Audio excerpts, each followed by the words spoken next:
Conquista espiritual. Para iniciar es necesario recordar que los españoles sometieron al pueblo indígena durante la conquista, dando paso de ahí a la conquista espiritual, que es donde la principal tarea de la corona española fue evangelizar al pueblo indígena, por lo que llamó a los frailes misioneros para viajar a la Nueva España. Los primeros en llegar fueron los franciscanos en 1523. Estos quisieron borrar a los dioses indígenas, ya que recordemos que eran politeístas y que creyeran únicamente en un dios cristiano. Esto para poder entender la cultura y el lenguaje, y poder castellanizarlos para hablar el mismo idioma.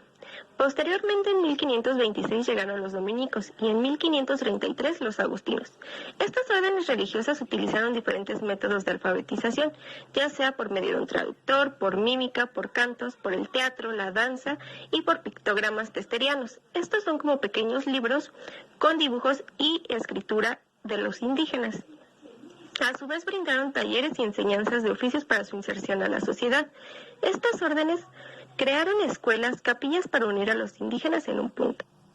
Las lenguas indígenas son lenguas de diversos pueblos o regiones. Estas lenguas se identifican por su acento y su complejidad. Al hablarla, estas lenguas también se identifican por la región en la que se habla, ya que existe o existía una variedad de lenguas que solo en ciertos lugares se hablan. La diversidad lingüística es lo que caracteriza a estas lenguas, ya que estas ayudaban a identificar a las personas de dónde provenían o más bien de qué región provenían.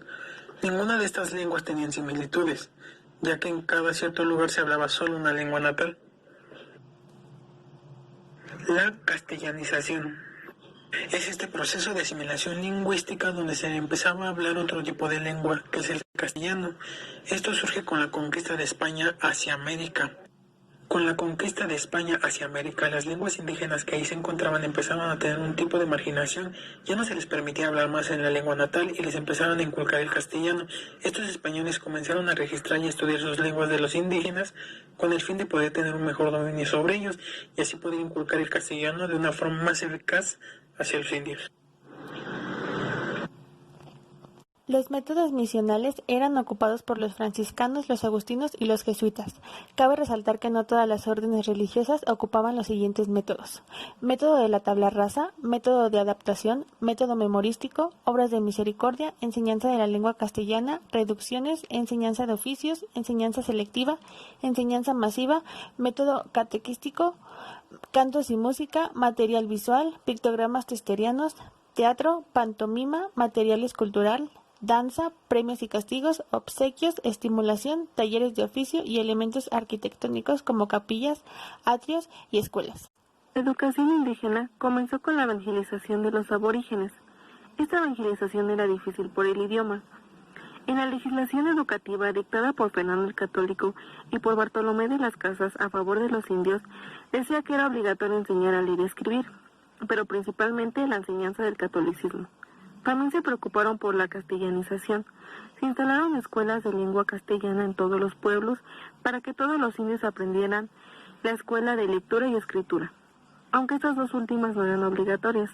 También era necesaria, y por amparo de Carlos V, la enseñanza y la instrucción de niños huérfanos, y la obligación era que buscaran a los padres, y si estos niños tenían la edad suficiente, se les buscaría un oficio. También se aplicó la educación misional y se dedicó principalmente a la creación de instituciones para que posteriormente culminaran en centros de enseñanza superior. Bartolomé de las Casas y su labor a favor de los indios. Bartolomé de las Casas fue un gran defensor de los indios en la llegada de los españoles al territorio mexicano, constituyó las leyes indias y en su obra cumbre al respecto sería bravísima.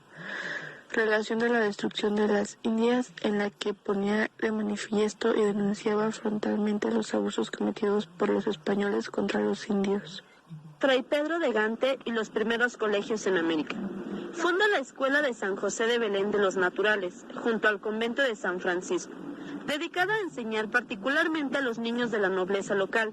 En ella adopta un método de internado similar al de los antiguos mexicas, con el propósito de proporcionar educación religiosa y crear al mismo tiempo un grupo misionero que funda la religión de las distintas lenguas de la cultura de Mesoamérica.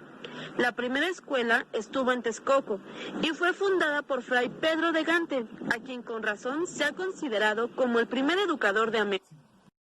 Juan de Zumárraga fue un fray franciscano cuya misión consistía en cambiar toda una población a una sociedad, enseñando el mismo modelo a los indígenas que vivían en España, tocándole los principales pasos de la Iglesia cristiana. Fundó la primera biblioteca en el continente y fue fundador del convento San Francisco. En el ámbito educativo, propuso dar clases y que las monjas ejercieran como maestras o docentes. Fomentó la escuela para las niñas indígenas y los niños españoles. Estableció también la primera imprenta.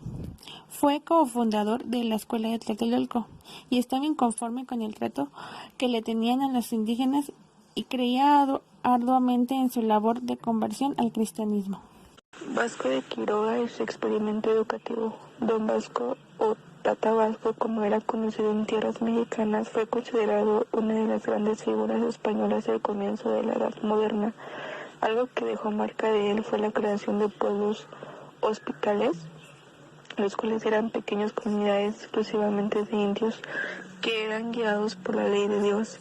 Se preocupó también por la creación de escuelas, colegios y sanatorios. En 1925 se establece en la Ciudad de México la primera Casa del Estudiante Indígena, con un objetivo de incorporar al indígena al sistema educativo.